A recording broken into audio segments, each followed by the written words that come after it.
Hello, welcome to Shalu's world. അസ്സലാമു അലൈക്കും.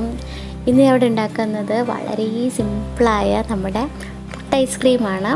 അപ്പോൾ ഇത് ട്രെൻഡിങ്ങായി പോയിക്കൊണ്ടേ ഇരിക്കണമെന്ന് ഞാൻ ഉണ്ടാക്കാൻ നോക്കിയിട്ടുണ്ടായിരുന്നില്ല. അപ്പോൾ ഇപ്പോഴാണ് ഞാൻ ഉണ്ടാക്കിയത്. അപ്പോൾ തന്നെ ഞാൻ വീഡിയോ എടുത്തതാണ് കേട്ടോ. അപ്പോൾ നമുക്ക് നോക്കിയിട്ട് വരാം അതെങ്ങനെ ഉണ്ടാക്കാമെന്ന്. അതിന് മുന്നേ എൻ്റെ വീഡിയോ ആദ്യമായിട്ടാണ് കാണുമെങ്കിൽ പ്ലീസ് ഒന്ന് പോയിട്ട് സബ്സ്ക്രൈബ് ചെയ്യാൻ മറക്കരുത്. അപ്പോൾ ആദ്യം നമുക്ക് വേണ്ടത് കുറച്ച് നട്ട്സും പിന്നെ കോൺഫ്ലേക്സ്, പിന്നെ കുറച്ച് ട്യൂട്ടി ഫ്രൂട്ടി, അതേപോലെ ചോക്കോ ചിപ്സ്, അങ്ങനെ കുറച്ച് സാധനങ്ങളൊക്കെ എടുത്തിട്ടുണ്ട്. അതേപോലെ സ്പ്രിങ്കിൾസ് കൊടുത്തിട്ടുണ്ട്. നിങ്ങൾക്ക് ഇഷ്ടമുള്ള സംഭവങ്ങളൊക്കെ എടുക്കാം, വേണമെങ്കിൽ ഫ്രൂട്ട്സ് ആയാലും കുഴപ്പമൊന്നുമില്ല. അപ്പോൾ ഇതൊക്കെയാണ് ഞാനിവിടെ എടുത്തിരിക്കുന്നത്. പിന്നെ നമ്മൾ സിമ്പിളാണെന്ന് പറഞ്ഞതുകൊണ്ട് തന്നെ ഞാനിവിടെ വാനില ഐസ്ക്രീമിൻ്റെ ഫ്ലേവർ എടുത്തിട്ട് അതിലോട്ട് ഞാൻ ഫ്ലേവേഴ്സ് ആഡ് ചെയ്യുന്നതാണ്. അപ്പോൾ നിങ്ങളുടെ കയ്യിൽ ഫ്ലേവേഴ്സ് ഇല്ലെങ്കിൽ തന്നെ നമുക്കിതാ ഇതേപോലെ പിസ്തയുടെ ഫ്ലേവർ കിട്ടും, അതേപോലെ ബട്ടർ സ്കോച്ചിന് ഫ്ലേവേഴ്സ് കിട്ടും. അങ്ങനെയും നമുക്ക് ആഡ് ചെയ്യാം കേട്ടോ. അല്ലെങ്കിൽ നിങ്ങൾക്ക് നേരെ തന്നെ സ്ട്രോബെറി ഐസ്ക്രീം, വാനില ഐസ്ക്രീം, പിസ്താച്യൂ അങ്ങനെ പറഞ്ഞിട്ട് നിങ്ങൾക്ക് വാങ്ങിക്കാം. അപ്പോൾ ഞാനിവിടെ ചെയ്യണമെന്ന് വെച്ചിട്ടുണ്ടെങ്കിൽ 2 എണ്ണം നമുക്ക് എസെൻസാണ് ഞാൻ യൂസ് ചെയ്യുന്നത്. ഒന്ന് ബട്ടർ സ്കോച്ചിൻ്റെ എസെൻസും അതേപോലെ പിസ്താച്യൂയുടെ എസെൻസും. പിന്നെ ഞാനിവിടെ കളറിന് വേണ്ടിയിട്ട് ഒരു ബ്ലൂ കളർ എടുത്തിട്ടുണ്ട്, അതേപോലെ കുറച്ച് പിങ്ക് കളർ എടുത്തിട്ടുണ്ട്. അപ്പോൾ ഇതൊക്കെ വാനില ഐസ്ക്രീമിൽ തന്നെ 2-3 ടിപ്പ് ഇട്ടിട്ടുള്ളൂ. ഞാൻ 4 ഫ്ലേവേഴ്സാണ് കേട്ടോ ഇവിടെ എടുത്തിരിക്കുന്നത്, 4 കളേഴ്സ്. ഇനി നമുക്ക് സ്റ്റാർട്ട് ചെയ്യുന്നതിനെക്കാട്ടി മുന്നേ തന്നെ നമുക്ക് 15 മിനിറ്റ് അല്ലെങ്കിൽ 20 മിനിറ്റോളം നമ്മളെ പുട്ടും കുറ്റിയൊന്ന് ഫ്രീസറിൽ വെച്ചിട്ട് നല്ലോണം തണുപ്പിക്കണം. അതേപോലെ ഇതാ ചില്ലും ഞാനൊന്ന് അലുമിനിയം ഫോയിൽ എടുത്തിട്ടൊന്ന് കവർ ചെയ്തിട്ടുണ്ട്. എന്നിട്ടാണ് നമ്മളിതൊന്ന് സ്റ്റാർട്ട് ചെയ്യാൻ പോകുന്നത് കേട്ടോ. ആദ്യം തന്നെ നമ്മൾ ട്യൂട്ടി ഫ്രൂട്ടി ഇട്ടിട്ടുണ്ട്.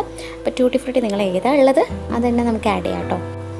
നമുക്ക് ഫസ്റ്റ് ലെയറായ പിങ്ക് കളർ ഐസ്ക്രീം ആഡ് ചെയ്യാം. ഞാൻ പറഞ്ഞല്ലോ, ഏത് ഫ്ലേവേഴ്സ് ആയാലും കുഴപ്പമില്ല, ഏത് കളേഴ്സ് ആയാലും കുഴപ്പമില്ല. നല്ലൊരു കളർഫുള്ളാകുമ്പോൾ നമ്മുടെ പുട്ട് ഐസ്ക്രീം കാണാൻ നല്ലൊരു ഭംഗിയാണ്.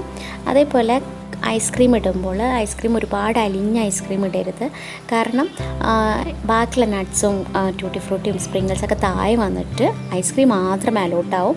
അപ്പോൾ അതൊന്ന് ശ്രദ്ധിക്കണം. അതേപോലെ ഓരോ ഐസ്ക്രീം ഇട്ടതിന് ശേഷം ഒന്ന് ലെവൽ ചെയ്യാൻ നോക്കുക.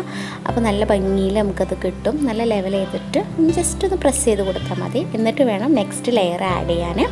അതേപോലെ ഓരോ ലെയറിന് ശേഷം നമ്മളൊന്ന് 5 മിനിറ്റ് ഒരു ലെയർ കഴിഞ്ഞാൽ ഒരു 5 മിനിറ്റ് ഫ്രീസറിൽ വെച്ചിട്ട് പിന്നെ അടുത്ത ലെയർ ഇടുക. അപ്പോൾ എന്താണെന്ന് വെച്ചിട്ടുണ്ടെങ്കിൽ ഒരുപാട് അലിയില്ല, അതേപോലെ സെയിം ലെയറിൽ നമുക്ക് കിട്ടും. ഓക്കെ, അപ്പോൾ അതും കൂടി ഒന്ന് ശ്രദ്ധിക്കുക. 5 മിനിറ്റ് ഒന്ന് കഴിഞ്ഞിട്ട് നെക്സ്റ്റ് ലെയർ ഇട്ടാൽ മതി. അപ്പോൾ തന്നെ നല്ല രസമുണ്ടാവും കാണാൻ. ഇപ്പോൾ ഞാൻ കുറച്ച് ചോക്കോ ചിപ്സ് ഇട്ടിട്ടുണ്ട്, അതുപോലെ ബട്ടർ സ്കോച്ച് ആയിരുന്നു ഇപ്പോൾ നേരത്തെ ഇട്ടത്. എന്നിട്ട് ജസ്റ്റ് ഒന്ന് ലെവലപ്പ് ചെയ്തിട്ടുണ്ട്. ഇനി ഞാൻ ഇതിലോട്ട് ബ്ലൂ കളർ ഐസ്ക്രീമാണ് ആഡ് ചെയ്യുന്നത്.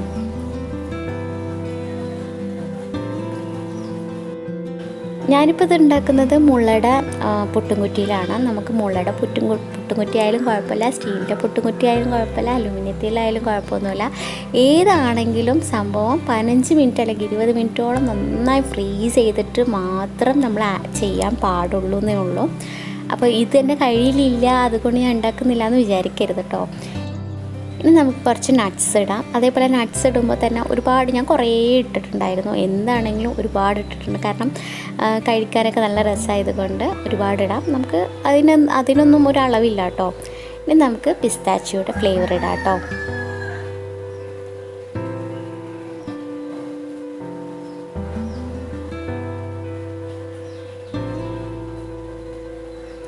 ഇനി അവസാനം നമുക്ക് കോൺഫ്ലേക്സ് ആഡ് ചെയ്യാം. കോൺഫ്ലേക്സ് ഇല്ലെങ്കിൽ കുഴപ്പമൊന്നുമില്ല, കുറച്ച് ചോക്കോസ് ആയാലും സംഭവം ഭംഗിയായിരിക്കും. അപ്പോൾ കുറച്ച് കോൺഫ്ലേക്സ് ഇടാം, ഒരു ക്രിസ്പിനെസ്സിന് വേണ്ടിയിട്ടാണ് കേട്ടോ.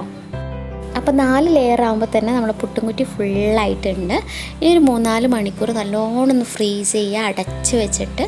എന്നിട്ടൊരു 5 മിനിറ്റ് പുറത്ത് വെച്ചതിന് ശേഷം നമുക്കിത് ഒരു പ്ലേറ്റിലിങ്ങനെ എല്ലാം സെർവ് ചെയ്തിട്ടുണ്ട്. എല്ലാ നട്ട്സും വെച്ചിട്ട് ഞാൻ സെർവ് ചെയ്തിട്ടുണ്ട്. അങ്ങനെ നമുക്കിതൊന്ന് ജസ്റ്റ് ഒന്ന് തള്ളി കൊടുക്കുമ്പോൾ തന്നെ താനെ ഇതേപോലെ ഒന്ന് നല്ല വൃത്തിയിൽ നമുക്ക് കിട്ടും. അപ്പോൾ അത്രയേ ഉള്ളൂ, നമ്മുടെ പുട്ട് ഐസ്ക്രീം റെഡി ആയിട്ടുണ്ട്. നല്ല കളർഫുള്ളായി നല്ല രസമാണ് കഴിക്കാൻ. സത്യം പറഞ്ഞാൽ നല്ല സിമ്പിളായൊരു സംഭവമാണ്. നമുക്ക് അടുത്ത കടയിലൊന്നും പോകേണ്ട ആവശ്യമേ ഇല്ല, വീട്ടിൽ തന്നെ ഉണ്ടാക്കാം. അടിപൊളിയാണ്. അപ്പോൾ വീഡിയോ ഇഷ്ടമായിട്ടുണ്ടെങ്കിൽ സബ്സ്ക്രൈബ് ചെയ്യാൻ മറക്കരുത്. അതേപോലെ തൊട്ടപ്പുറത്തൊരു ബെല്ലൈക്കൺ ഉണ്ട്, അതും കൂടി ക്ലിക്ക് ചെയ്യാൻ മറക്കരുത് കേട്ടോ.